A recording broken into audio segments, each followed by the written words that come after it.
A repeat of what they said yesterday and or so, okay? Whatever the reason now for the repeat, I do not know. But what do we really mean when it must be citizens-led? You know, I don't want to beat about the bush. Personally, I don't think this dialogue is necessary. It's not. I mean, to be honest, all rational people in the country don't think that this national dialogue is necessary. Let's be honest. At this point, it seems like it's only the comrades who thinks that this national dialogue is necessary. I mean, if there were to be a referendum, I'm sure that many South Africans would actually vote against this national dialogue because people know the problems that are facing them.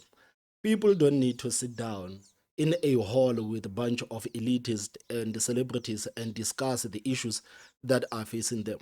South Africans are dealing with real life and they want the people to actually pay attention to the issues that they've been complaining about over the years and start fixing those issues instead of the people that have the power to fix the issues coming to us and asking us questions.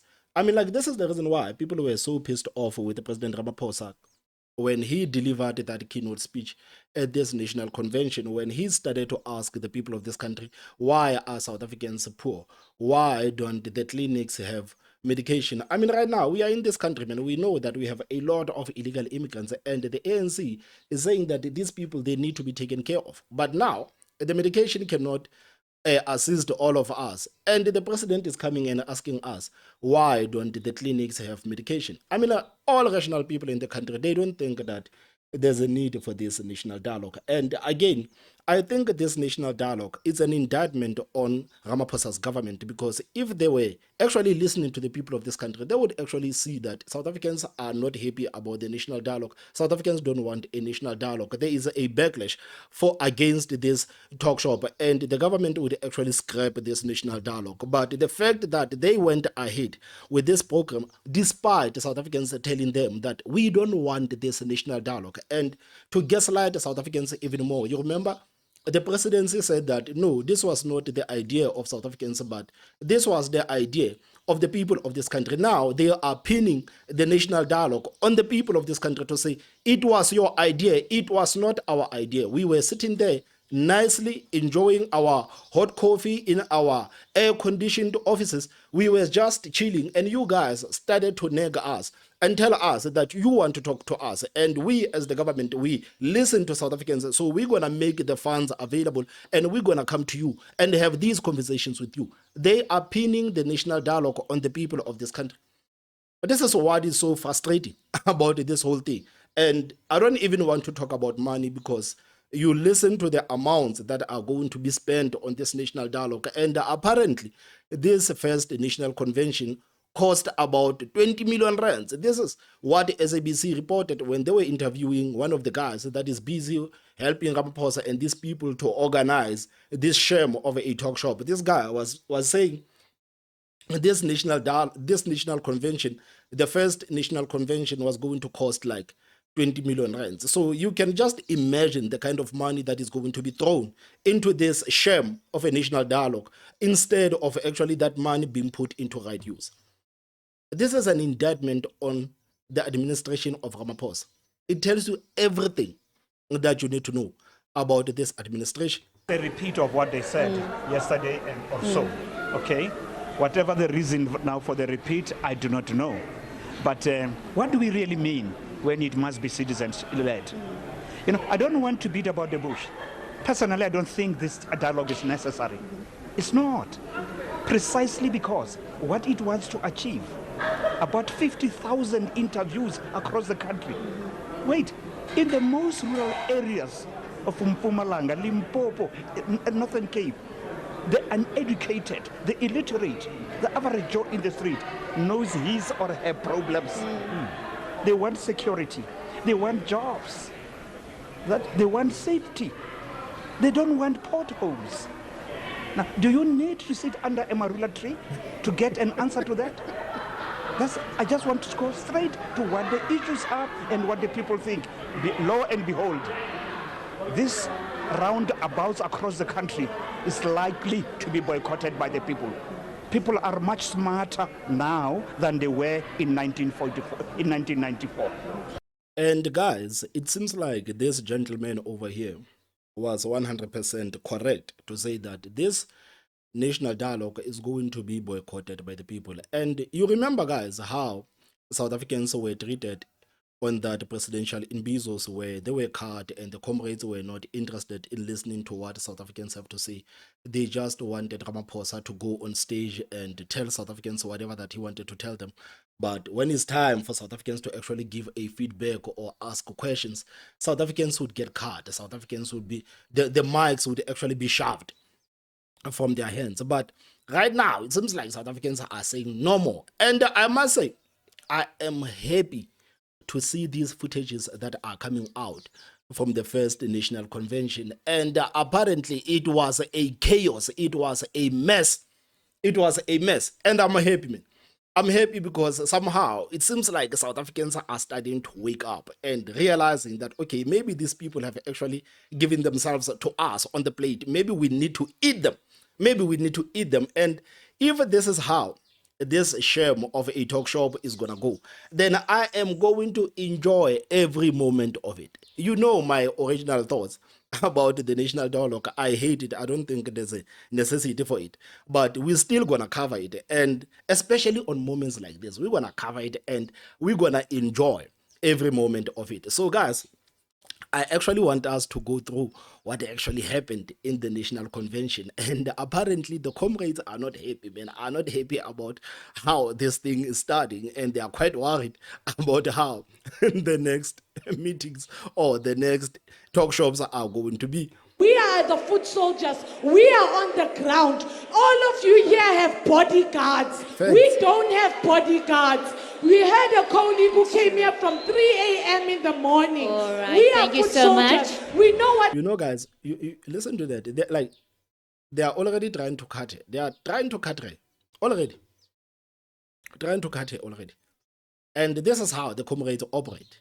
And I think this is how the national dialogue is also going to be run. They don't want the South Africans to stand there in front of the president and tell the president what they actually think. No, this is not what they want. They cannot afford this. They cannot afford this.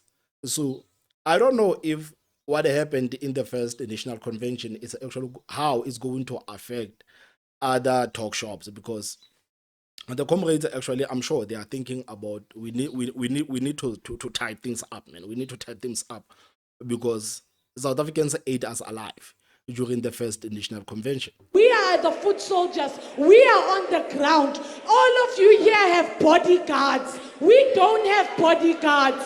We had a colleague who came here from 3 a.m. in the morning. All right, we are thank you foot so soldiers. much. We know what's happening on the ground. And if you say it's a national dialogue for us, you can't shut us down. It's said that you are here because 2026 elections are coming. So you're trying to buy our silence. All right, thank you so much. Let's give that a hand.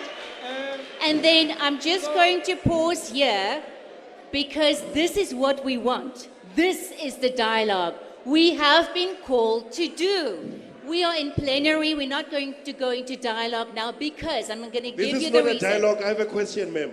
You I have may a answer- question. No, may- I have a question before anybody. Excuse me? Listen. No, excuse me. We will- Excuse me. First, you need to read the pedagogy of the oppressed. This process must be dialogical. It must not be one-sided. You don't come to talk down on us here. Number one. Number two, we are 4 members of the Rastafari community here. We are all bundled up into one theme. We represent a nation of Rastafari of 3 million South African Rastafarians.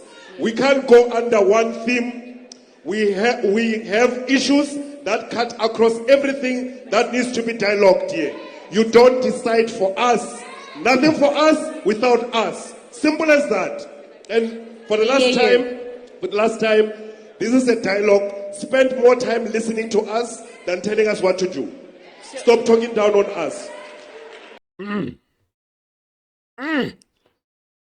And guys, did you see this lady? she tried to gaslight these people to say, this is what we want. This is the dialogue that we want. I mean, lady, 10 seconds ago, You were trying to cut off this warrior over here.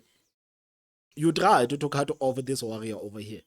And when this warrior finishes talking, you come out to say, yes, this is what we want. This is the dialogue that we want. And if you listen to that Rastafarian gentleman, he says that you guys, you say this is a dialogue. Maybe you need to spend more time listening to us. So they are already showing you how it's like there. The comrades wants to speak, but they don't want to listen. They want to speak and they don't want to listen.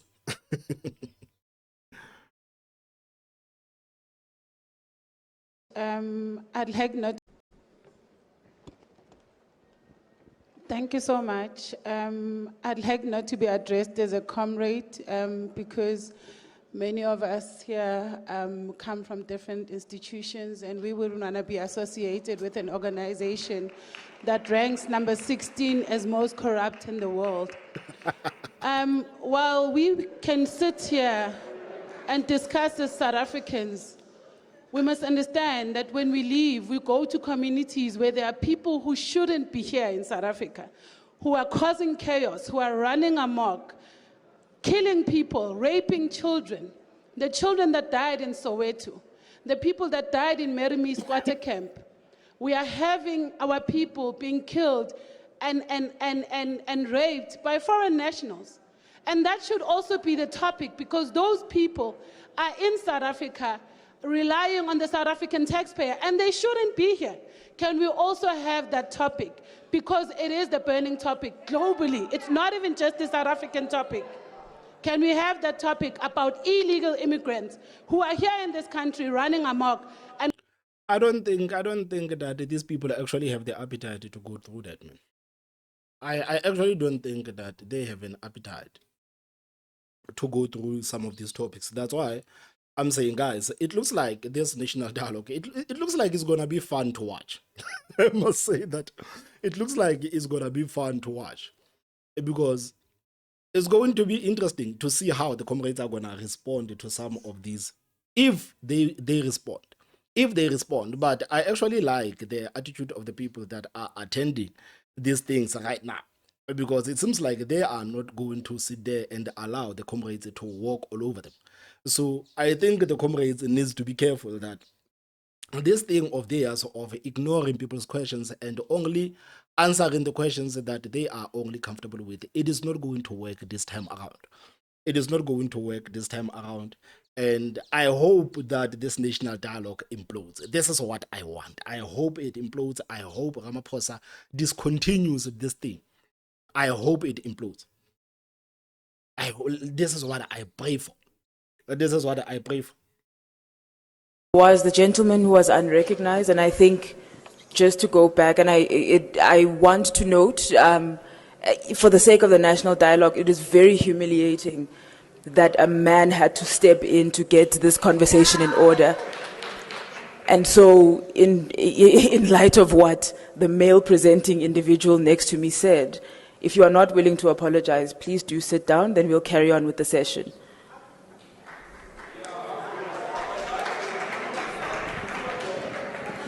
No, thank you very much, Chairperson. The House, my name is Alfred Ofenze Macheke. Alfie. I am the only president of Disabled Youth South Africa in South Africa. I am the deputy chairperson youth of the Disabled People South Africa. Sir. Yes. Sir, I'm in a very desperate position. I'd like you to start with what has been requested, and if you're not willing to, please do forgo this opportunity. Should I apologize first before I introduce myself? No problem. As I was going to the apology after the introduction.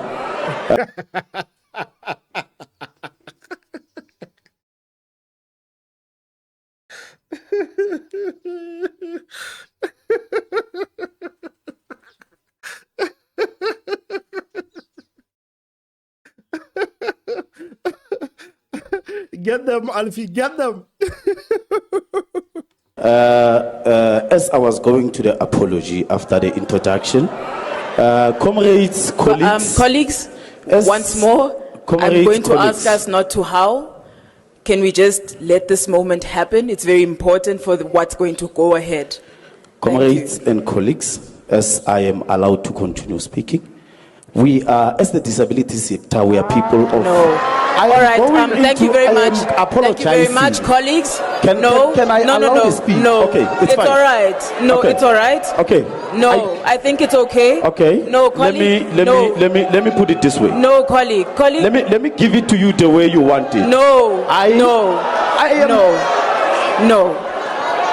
Please do sit down. No. The apology. No. The apology should be sincere. No. The apology should be sincere. And I understand that. Sincerity is No. recognizing your mistakes. No. I am trying to recognize my mistakes and apologize so that we can continue, comrades. Sir. We are wasting No. time. I didn't disagree to apologize. I am apologizing sincerely as a humble citizen of Okay, South Africa comrades, and a person with this. colleagues, I'm going to ask that the rest of us have order.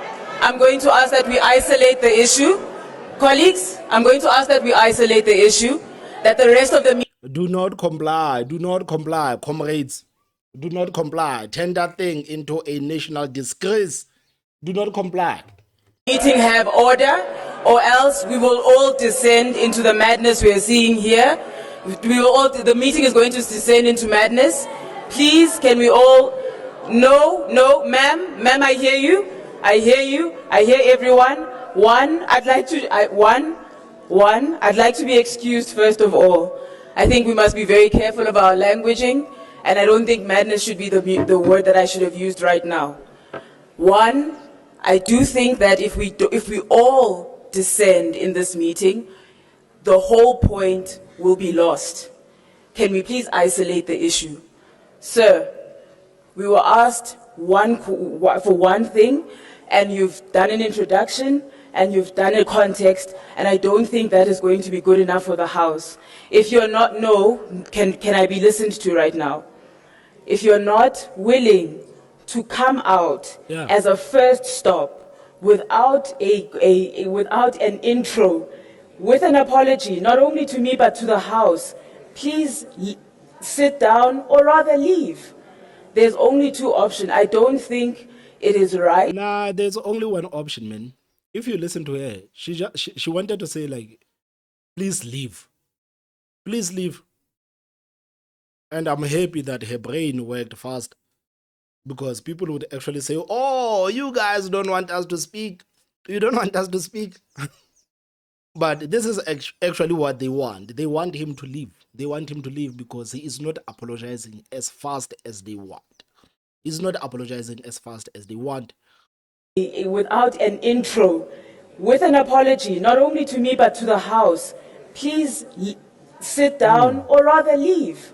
There's only two options. I don't think it is right. I don't think it's respectful to this House to subject us to a long speech when we've asked for one thing and you yourself recognize that your behavior was not acceptable. So if you can just start with that, and if you're not willing, and this is the last opportunity, please leave. To the House and the organizers of this beautiful Do not event, comply, I sincerely apologize and humbly apologize. Why are you capitulating? Am I allowed? Okay, colleagues, I understand your anger. I think the gentleman has apologized. And I also think let's also factor in that there's many things that happened here that many of us are not aware of. And I don't want to take this platform to try and shame anyone or to make any community uncomfortable. The apology has been rendered, and I'm going to ask, as the person offended and part of the community offended, that we move from this point. Please and thank you. You're on platform.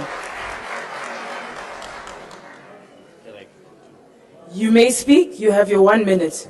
No, thank you very much. As I've introduced myself, one of the points that I wanted to raise is that majority of our country people, like as we were discussing inside the Constitutional Committee, is that we don't go deep and read.